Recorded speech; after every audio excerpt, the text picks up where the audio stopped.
नमस्कार दोस्तों। आज के इस एपिसोड में हम बात करेंगे विनय पिटक में वर्णित भिक्षुओं के अनुशासन और नियमों की।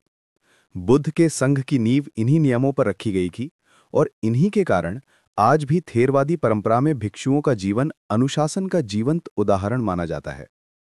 चलिए समझते हैं कि रोजमर्रा के जीवन में भिक्षु कौन-कौन से नियमों का पालन करते हैं और क्यों ये नियम अध्यात्म की यात्रा को सफल बनाते हैं। दैनिक जीवन से जुड़े नियम। सुबह का अनुशासन। भिक्षुओं का दिन सूरज उगने से पहले ही शुरू हो जाता है।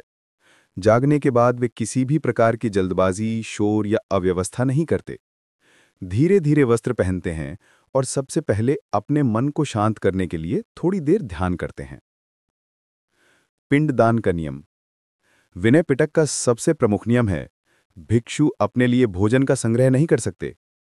वे रोज नगर में जाते हैं और लोगों से जो भी भोजन मिले उसी को बिना भेदभाव खाकर अपने जीवन का निर्वाह करते हैं। ये नियम भिक्षु को दो बातें सिखाता है। एक, अहंकार का पतन और दूसरा, इच्छाओं पर नियंत्रण। भोजन का समय और मर्यादा। भिक्षु दोपहर 12 बजे के बाद कोई भोजन नहीं करते। सिर्फ औषधि या पेय लिया जा सकता है। ये नियम शरीर पर संयम और मन पर अनुशासन लाने के लिए है। बुद्ध कहते थे, जो अपने पेट को नियंत्रित कर सकता है वो अपनी इच्छाओं को भी नियंत्रित कर सकता है। अनुशासन और नैतिकता के नियम।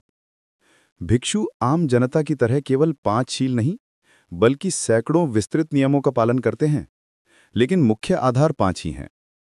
1, जीव हत्या न करना। 2, चोरी न करना। 3, असत्य न बोलना।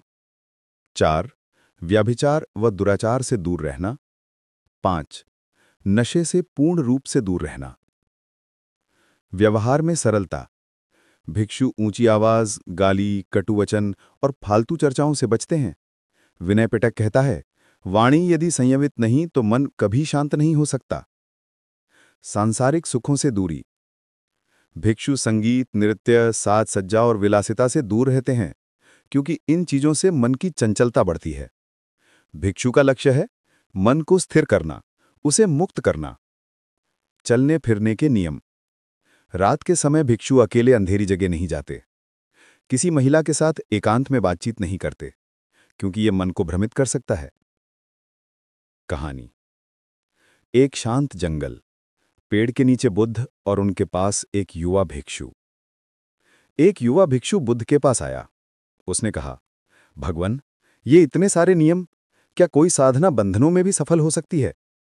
बुद्ध मुस्कुराए और बोले, जब तक मन अनियंत्रित है उसे दिशा देने के लिए नियम आवश्यक हैं। नियम बंधन नहीं, वे उस द्वार के रक्षक हैं जिसके भीतर ज्ञान, शांति और बोधि छिपी होती है। भिक्षु ने सिर झुका लिया और उसी क्षण उसे समझ आया कि अनुशासन ही स्वतंत्रता का पहला कदम है। यही है विनय पिटक का सार। दैनिक जीवन के नियम, नैतिकता के सिद्धांत और मन को निर्मल करने वाली शिक्षाएं। इन्हीं के कारण भिक्षु आज भी शांति, संयम और करुणा के प्रतीक माने जाते हैं। मैं विनयकेश, एक नई सोच में। नमो बुद्धाय।